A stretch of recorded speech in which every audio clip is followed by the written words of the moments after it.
अयोध्येमध्ये सीतामूर्ती नाही मी मोदींना विचारलं असता मात्र त्यांची वैयक्तिक अडचण आहे असा हल्लाबोल शरद पवारांनी केला होता। त्यावर देवेंद्र फडणवीसांनी पलटवार केलाय। त्यानंतर शरद पवारांनी आता स्पष्टीकरण देखील दिलेलं आहे।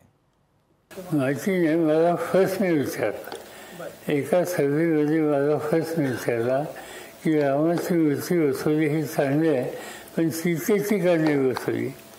मी म्हणजे आता मोदींना विचारलं असतं पण त्यांची व्यक्तिगत अडचण आहे।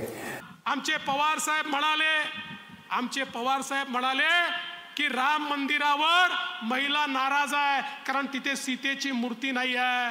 पवार साहेब, कदाचित आपल्याला माहिती नसेल ते रामललाचं मंदिर आहे। रामलला म्हणजे बालराम। बालरामाच्या बाजूला सीतामाई कशी येऊ शकते, साधी एवढी गोष्ट तुम्हाला माहिती नाही। माझा काही आग्रह नाही त्याच्यात, फक्त एका सभेमध्ये एका महिलेनं हा फक्त मला विचारला की तुम्ही सीतेच्या संबंधीचं उदारीकरण का करत नाही। तर त्यांना दोघांचा असा एका भगिनीने प्रश्न विचारला। आता माझं मत नाही किंवा माझं काही नीती नाही आणि तो माझ्यावरती इतका सिरियस विषय नाही की त्याची चर्चा व्हावी।